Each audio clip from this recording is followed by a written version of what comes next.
우리에게 주신 말씀은 이사야 44장 1절에서 6절의 말씀입니다. 이사야 44장 1절에서 6절의 말씀입니다.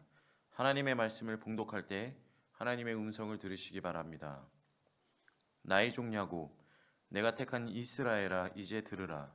너를 만들고 너를 모태에서부터 지어낸 너를 도와줄 여호와가 이같이 말하노라. 나의 종 야곱, 내가 택한 여수르나 두려워하지 말라. 나는 목마른 자에게 물을 주며 마른 땅에 시내가 흐르게 하며 나의 영을 내 자손에게 나의 복을 내 후손에게 부어주리니 그들이 풀 가운데서 솟아나기를 시냇가에 버들같이 할 것이라. 한 사람은 이르기를 나는 여호와께 속하였다 할 것이며 또 한 사람은 야곱의 이름으로 자기를 부를 것이며 또 다른 사람은 자기가 여호와께 속하였음을 그의 손으로 기록하고 이스라엘의 이름으로 존귀히 여김을 받으리라. 이스라엘의 왕인 여호와, 이스라엘의 구원자인 만군의 여호와가 이같이 말하노라. 나는 처음이요 나는 마지막이라. 나 외에 다른 신이 없느니라. 아멘. 제가 잠시 기도하도록 하겠습니다. 이 시간 하나님의 귀한 말씀을 전하려 이 자리에 섰습니다.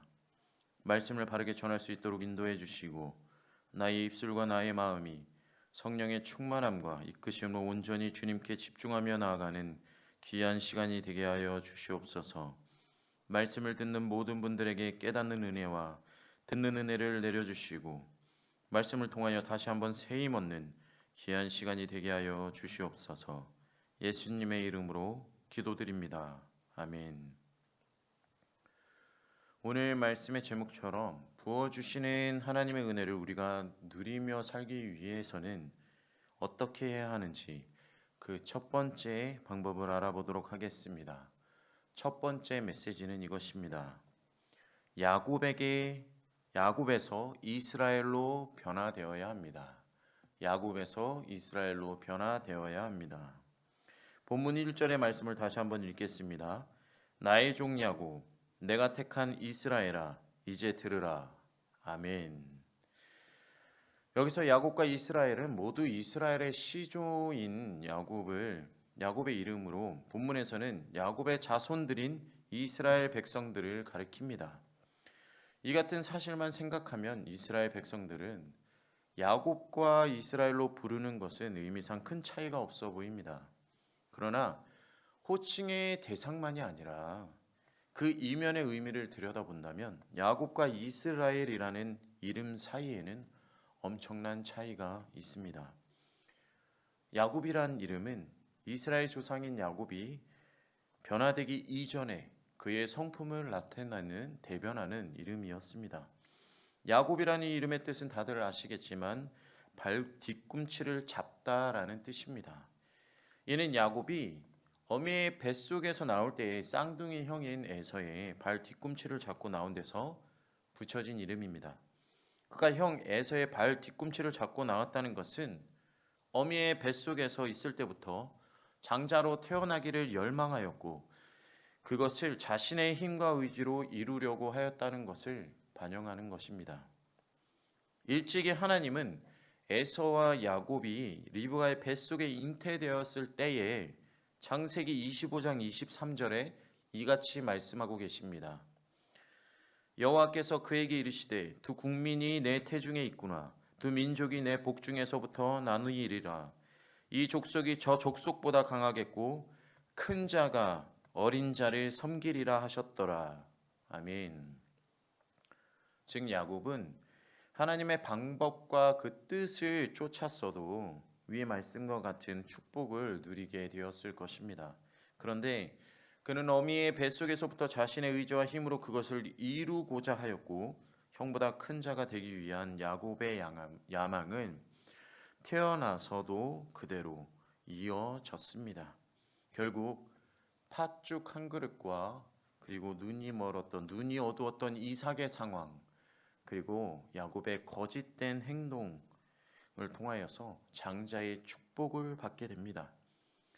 이러한 사실을 미뤄본다면 야곱은 자신의 목적을 이루기 위해 수단과 방법을 가리지 않는 오늘날로 이야기하자면 기회주의자, 성공주의자, 더 나아가서는 인간이 모든 것에 우선시 된다라는 인본주의자로 볼 수 있을 것입니다. 그러나 이러한 야곱은 형 에서의 보복을 피하여 라반에게 도망하게 됩니다. 그리고 그 가운데 많은 고난을 겪음으로 하나님 안에서 점차 연단되어져 갑니다. 그리고 하나님의 말씀에 따라 다시금 가나안 땅으로 돌아올 때 야복 강가에서 형 에서를 맞이하는 준비를 하는 동안 하나님께 온 힘을 기울여 기도해야만 했습니다. 그리고 그 가운데 하나님을 더 깊이 경험함으로 하나님을 더 간절히 알게 되므로 과거의 성품은 버려진 바 되고 야곱의 거듭남을 인정해 주신 하나님이 그에게 이스라엘이라는 새로운 이름을 지어 주신 것입니다. 야곱과 이스라엘이라는 두 이름은 동일한 대상을 지칭하는 것이지만 이렇듯 그 이면의 의미는 크게 다른 것입니다.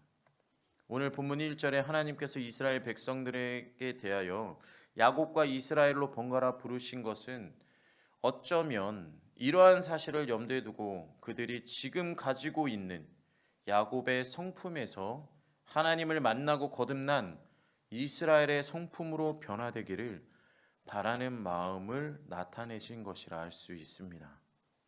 지금 이스라엘 백성들이 하나님의 심판을 통해서 이방 나라로 쫓겨나 포로로 살아가고 있는 것은 이스라엘이 아닌 야곱의 삶을 하나님 앞에서 살았기 때문에, 하나님이 아닌 세상을 바라보고 살았기 때문입니다.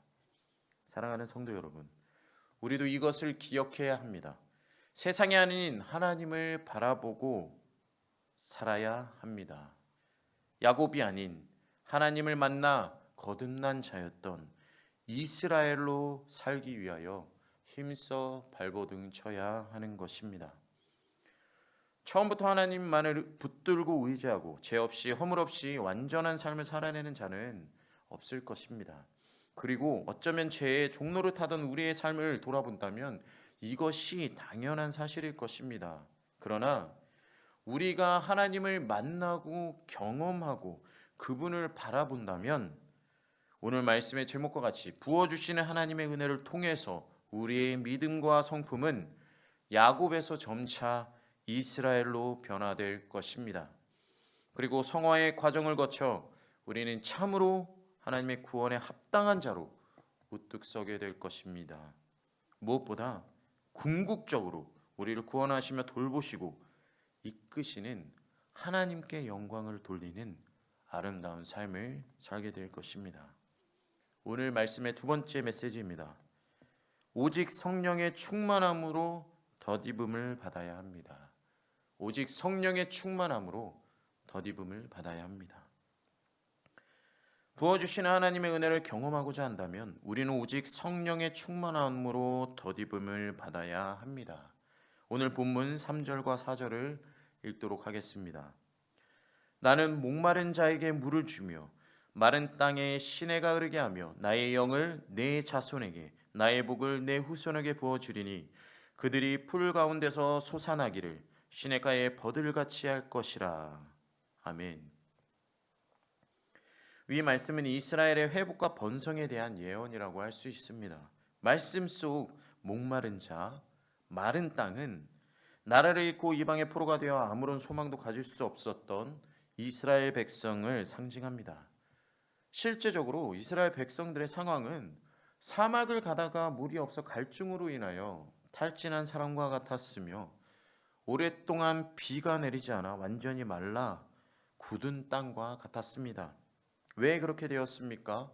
그것은 그들이 생명의 근원이신 하나님과 단절되어 부어주시는 하나님의 은혜를 받지 못하였기 때문입니다. 하나님은 이스라엘 백성들 그들뿐만 아니라 우리 또한 창세전부터 계획하시고 지으신 분이십니다. 다시 말해 우리 모두의 존재적인 근원이신 것입니다. 하나님은 이스라엘 백성의 생명이었고 존재의 기반이었으며 능력의 원천이었습니다. 그러므로 이스라엘 백성은 하나님을 의지할 때 생명력 있는 삶을 살 수 있었고 번영할 수 있었습니다. 그런데 이스라엘 백성들은 어떠했습니까? 그들은 자신들의 존재 근원이며 능력이신 하나님을 의지하지 않았습니다. 예레미야 2장 13절에 이같이 말씀하고 계십니다. 내 백성이 두 가지 악을 행하였나니 곧 그들이 생수의 근원되는 나를 버린 것과 스스로 웅덩이를 판 것인데 그것은 그 물을 가두지 못할 터진 웅덩이들이니라. 아멘.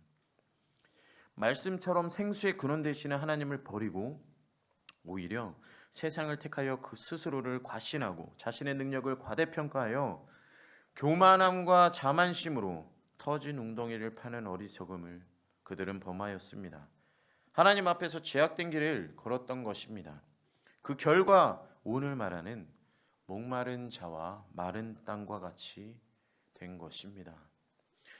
그런데 하나님께서는 바로 이렇듯 범죄하여 죄악의 삶을 사는 이스라엘 백성들에게 물을 주고 시내가 흐르게 하며 당신의 영과 복을 그 후손들에게 주실 것이라고 말씀하고 계십니다.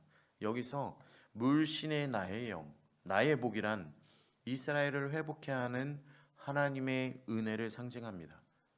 특별히 나의 영을 내 자손에게, 나의 복을 내 후손에게 부어주리니 라는 말씀은 1차적으로는 이스라엘의 회복과 번성을 예언하는 것 같지만 궁극적으로는 오늘날 우리에게도 성령의 부어주심으로 회복을, 그리고 성령의 능력을 통해 우리의 삶 또한 생명의 역사를 이루실 것이라 말씀하시는 것입니다.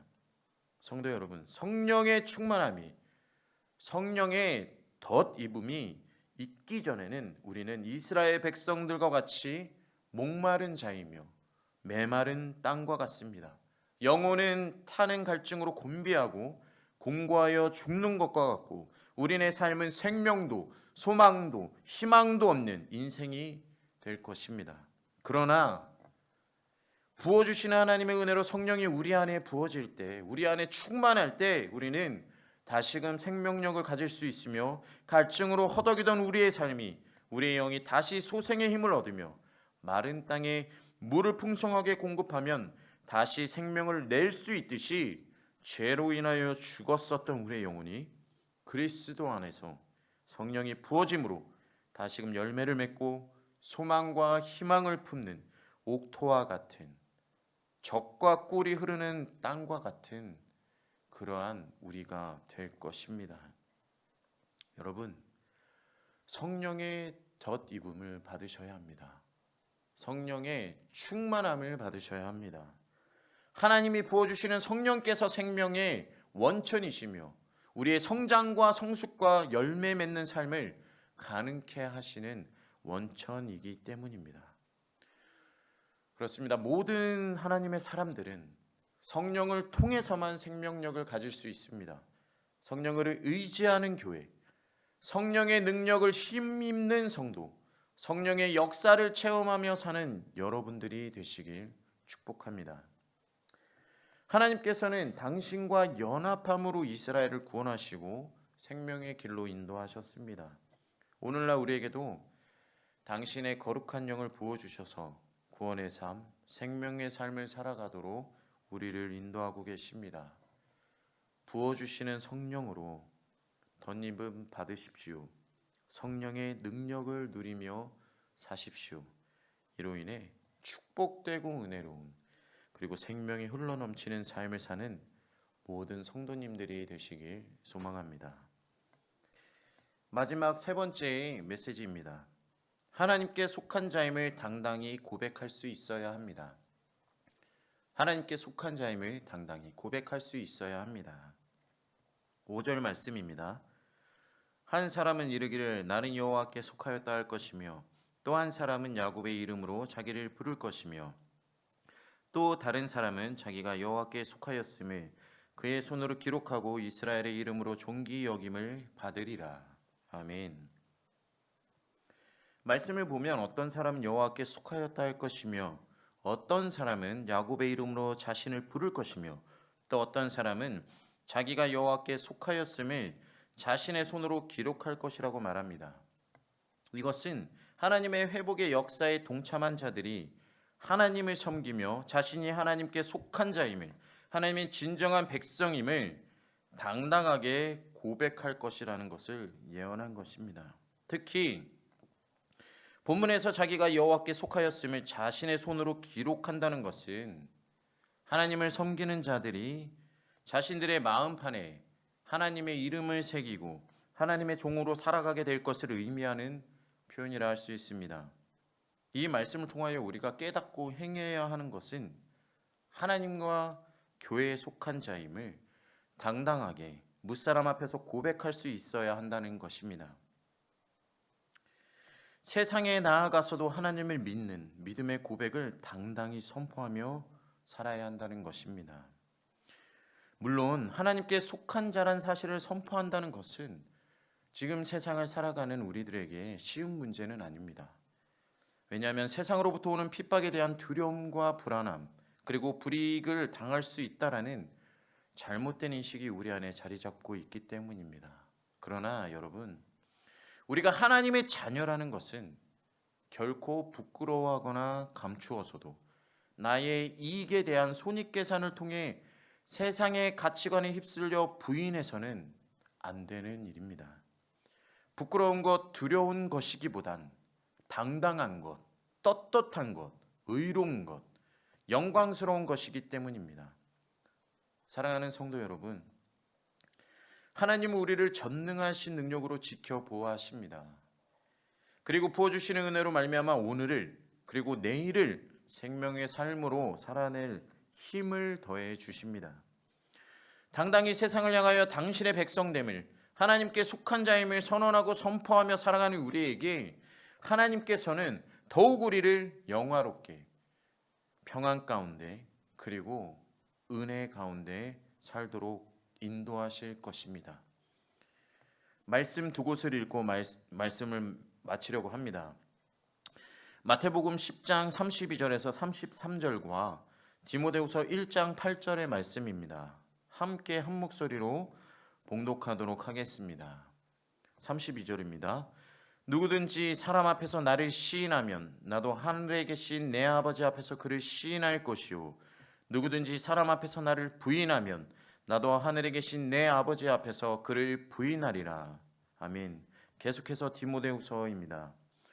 그러므로 너는 내가 우리 주를 증언함과 또는 주를 위하여 갇힌 자 된 나를 부끄러워하지 말고 오직 하나님의 능력을 따라 복음과 함께 고난을 받으라. 아멘. 제가 기도하겠습니다. 사랑하는 하나님, 우리의 성품이 하나님이 인정하시고 하나님이 보시기에 거룩하다 칭찬받을 수 있는 성품이 되게 하여 주시고 언제나 성령 충만함으로 덧입어 하나님께서 우리에게 부어주시는 은혜를 누리며 살게 하옵소서. 세상 속에서 하나님의 자녀됨을 선포하며 담대히 살게 하시고 이후의 모든 삶 속에서 오직 주님의 자녀됨이 복된 것임을 깨달으며 감사함 속에 삶을 살게 하옵소서. 우리와 영원히 함께 하실 예수님의 이름으로 기도드립니다. 아멘.